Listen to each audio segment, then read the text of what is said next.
आपने वो कहावत तो सुनी ही होगी कि टाइम इज मनी। अब इस कहावत को कोई फॉलो करता हो या नहीं, लेकिन जापान इसे बहुत सीरियसली लेता है।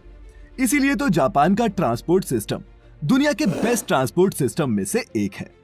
अगर आप जापान में हैं, तो आपको ना तो घंटों बस का इंतजार करना पड़ेगा और ना ही ट्रैवलिंग में आपका टाइम वेस्ट होगा, क्योंकि जापान के पास बुलेट ट्रेन्स का ऐसा नेटवर्क है 240 से 320 किलोमीटर प्रति घंटे की रफ्तार से दौड़ती हैं। इसे यहाँ की लोकल भाषा में शिनकानसेन कहते हैं। जापान की ये ट्रेन हाईटेक फैसिलिटीज से लैस है। अब इस ट्रेन की सीटिंग को ही देख लीजिए। इन चेयर्स को आप आराम से मूव कर सकते हैं। ये ट्रेन जापान के दूसरे शहरों को इसकी राजधानी टोक्यो से जोड़ती है और इस ट्रेन की सबसे बड़ी खासियत ये है कि ये कभी भी लेट नहीं होती। और दोस्तों, आपको हैरानी होगी ये जानकर कि इतनी हाई स्पीड से चलने के बाद भी इस ट्रेन से कोई भी साउंड प्रोड्यूस नहीं होती। Land of robots. दोस्तों, फ्यूचर पर बेस्ड फिल्मों में अक्सर आपने देखा होगा कि किस तरह आने वाले टाइम में रोबोट्स इंसानों की जगह होटल, रेस्टोरेंट्स और फैक्ट्रियों में काम करते नजर आएंगे।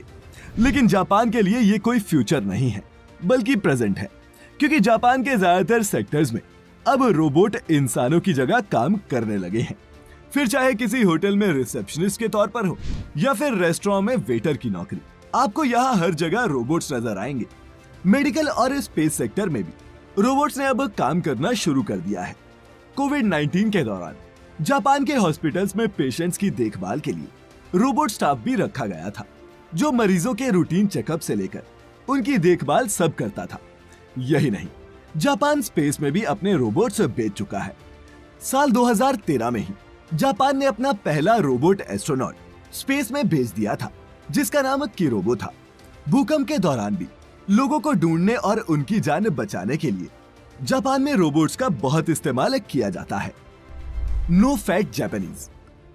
दोस्तों, क्या ये हैरानी की बात नहीं कि भारी भरकम सुमो रेसलर्स वाले इस देश के लोग बहुत ही स्लिम ट्रिम होते हैं। पर क्या आप जानते हैं कि इसका कारण क्या है? क्यों जापान के लोग इतने पतले होते हैं? तो इसकी वजह है जापान का खाना और खाने के नियम। दरअसल जापानी लोगों की डाइट वेस्टर्न डाइट से बिल्कुल अलग होती है। यहाँ के लोग तला भुना या फिर ऑयली खाना पसंद नहीं करते और ना ही इनकी डाइट में कोई डेयरी प्रोडक्ट शामिल है। यही नहीं, चिकन, मटन और बीफ की जगह यहाँ सी फूड ज्यादा खाया जाता है, जिसमें प्रोटीन और ओमेगा 3 फैटी एसिड्स अच्छी मात्रा में होते हैं। जापानी सरकार ने तो अपने सरकारी कर्मचारियों के लिए कानून भी बना रखे हैं।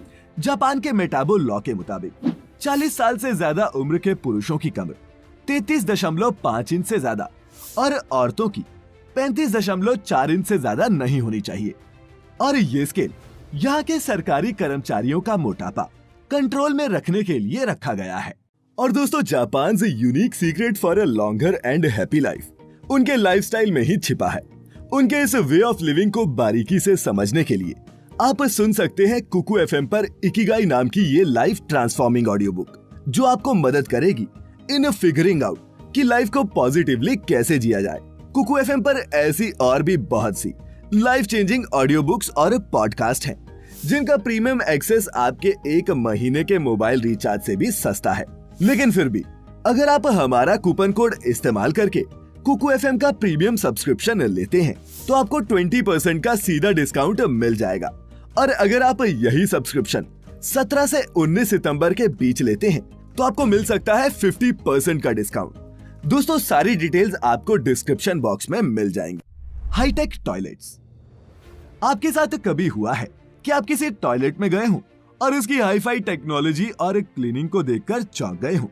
अब हमारे देश में ये अभी होना तो मुश्किल है, लेकिन अगर आप जापान में हैं, तो यकीनन आपके साथ ऐसा हो सकता है।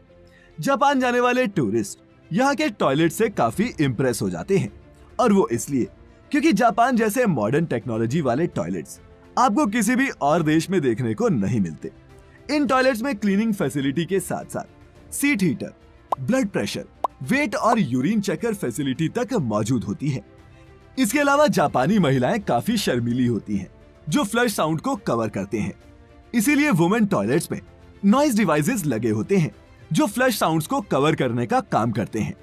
Automatic bicycle parking. दोस्तों, जापान में जितने लोग नहीं हैं, उससे कहीं ज्यादा साइकिल्स हैं और एक एस्टिमेट के मुताबिक यहाँ 8 करोड़ से भी ज्यादा साइकिल्स हैं। अब इतनी साइकिल्स हैं तो उन्हें पार्क करने के लिए जगह भी तो चाहिए ना।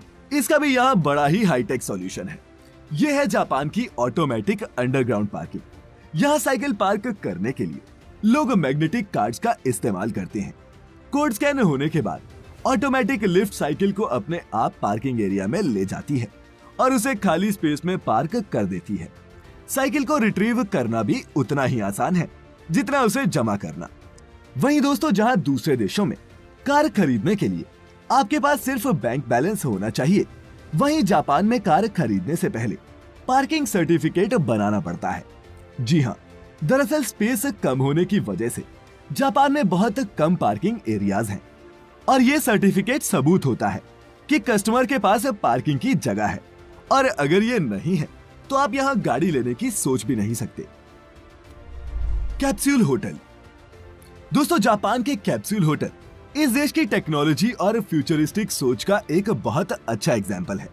ट्रेन मिस हो जाए या फिर किसी महंगे होटल में रहने के पैसे ना हो या फिर सिर्फ कुछ घंटे झपकी मारने का ही मन हो, जापान में हो तो इन कैप्सूल होटल में जरूर जाएं।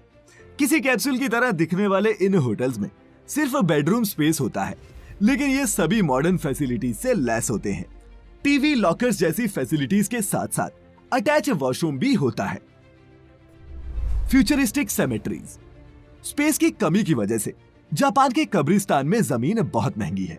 यहाँ जगह लेने के लिए $1,00,000 से भी ज्यादा पे करने पड़ते हैं। वहीं इसके अलावा हर साल मेंटेनेंस और क्लीनिंग के लिए भी ग्रेवयार्ड स्टाफ को पे करना पड़ता है। जापान में इस प्रॉब्लम को खत्म करने के लिए अब हाईटेक सेमेट्रीज बनाई जाने लगी हैं, जो जापान की ब्यूटीफुल ट्रेडिशन और मॉडर्न टेक्नोलॉजी का एक अनोखा मेल है। जापान के फेमस हाईटेक सेमेट्रीज में से एक है रूरिडेन, जिसे जापान के फेमस कोकोकुजी बुद्धिस्ट टेम्पल के पास बनाया गया है। इस सेमेट्री हाउस में कम खर्च में ग्रेवयार्ड मिल जाते हैं। साथ ही हाईटेक टेक्नोलॉजी की मदद से इन ग्रेवयार्ड्स की देखभाल करना भी आसान होता है। रूरिडेन सेमेट्री हाउस के ऑक्टागोनल हॉल में 2000 से भी ज्यादा बुद्ध स्टैच्यू हैं, जो 2000 सेमेट्री कैपेसिटी को रिप्रेजेंट करते हैं। किसी विजिटर के आने पर जिस बुद्ध प्रतिमा की लाइट ऑन होती है, वही विजिटर के लव्ड वन का स्टैच्यू होता है। माने उसी बॉक्स में विजिटर के करीबी का शरीर रखा होता है। हर बुद्ध स्टैच्यू को यहाँ ब्लू ग्लास लाइट से तैयार किया गया है, ताकि विजिटर्स को यूनिक और पीसफुल एनवायरनमेंट दिया जा सके। और दोस्तों, इन हाईटेक ग्रेवयार्ड्स में किसी भी इंसान के शरीर को 33 साल तक रखा जा सकता है। Underground farming. दोस्तों, जापान में हर प्रॉब्लम का सॉल्यूशन टेक्नोलॉजी है, फिर वो फार्मिंग ही क्यों ना हो। चूंकि जापान का लैंडमास बहुत कम है, जापान अपनी अनयूज्ड टनल्स और सबवे का इस्तेमाल भी फार्मिंग के लिए करता है। क्या आपको यकीन होगा कि जापान के मार्केट में मिलने वाली ये एक्सपेंसिव और हेल्दी वेजीज यहाँ की टनल्स और अंडरग्राउंड एरियाज में उगाई जाती हैं। 2015 में जापान के मेट्रो डिपार्टमेंट ने अपने सबवे टनल्स में वेजीज उगाने का इनिशिएटिव लिया था, और अब ये फॉर्मूला पूरे जापान में अपनाया जाने लगा है। जापान टेक्नोलॉजी की मदद से बिना मिट्टी और कम पानी के साथ फल और सब्जियां उगाता है। जापान के अर्बन एरियाज में बहुत सारी एग्रीकल्चर कंपनीज हैं, जो बिल्डिंग्स और अंडरग्राउंड एरियाज में फल और सब्जियां उगाने का काम करती हैं। अब सोचिए, अगर ऐसा कुछ हमारे देश में हो जाए तो। Unique fruits and wages. अब जापानीज एग्रीकल्चर की बात हो और हम यहाँ के अजीबोगरीब दिखने वाले फल और सब्जियों की बात ना करें, ऐसा कैसे हो सकता है। जापान के क्यूब शेप्ड वाटरमेलन्स तो आपने भी देखे होंगे, लेकिन क्या आप जानते हैं कि जापानी इन क्यूब शेप वाटरमेलन्स को कैसे उगाते हैं? अगर आपको लगता है कि इसके लिए ये जापानी कोई केमिकल फॉर्मूले का इस्तेमाल करते हैं, तो आप दोस्तों गलत हैं। जापान के लोग ये वाटरमेलन्स को क्यूब शेप देने के लिए क्यूब मेटल बॉक्सेस का इस्तेमाल करते हैं, जो फार्मिंग के दौरान इन वाटरमेलन्स को ये शेप दे देते हैं।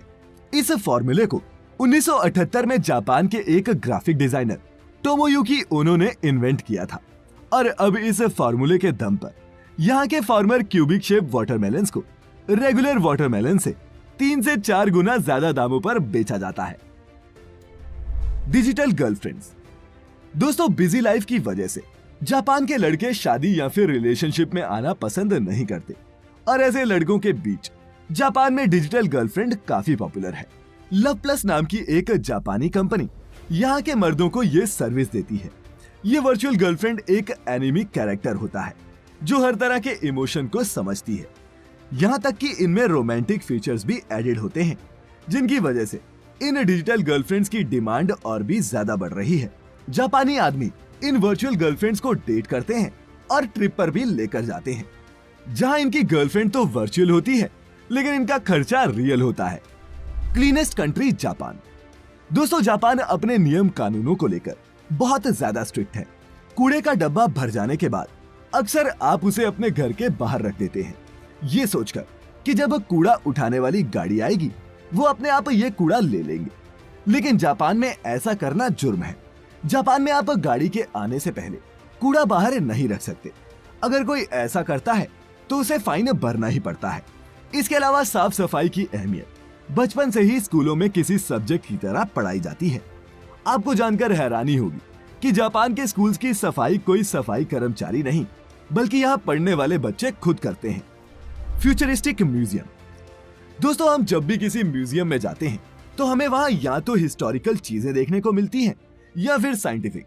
लेकिन क्या हो अगर आप किसी म्यूजियम में जाएं और आपको वहाँ हिस्ट्री नहीं बल्कि फ्यूचर की दुनिया देखने को मिले।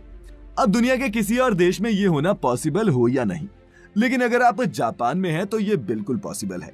जापान का मिराइकन म्यूजियम ह्यूमन इंजीनियरिंग और इनोवेशन का नेक्स्ट लेवल है। इस म्यूजियम में ह्यूमन स्टाफ से कहीं ज्यादा रोबोट स्टाफ है और यहाँ एंट्री गेट पर मौजूद गार्ड से लेकर टूर गाइड तक सब रोबोट हैं। म्यूजियम में हर सर्विस मशीनों के जरिए ही ऑपरेट होती है। म्यूजियम में लेटेस्ट जापानीज इनोवेशन से लेकर वर्ल्ड साइंस के इनक्रेडिबल रिसर्च तक सबके सब शोकेस किए गए हैं।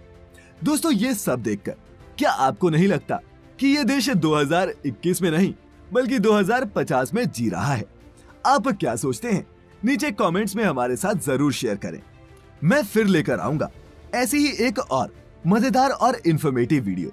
तब तक खुश रहें, अपना अपने चाहने वालों का ख्याल रखें और वीडियो पूरी देखने के लिए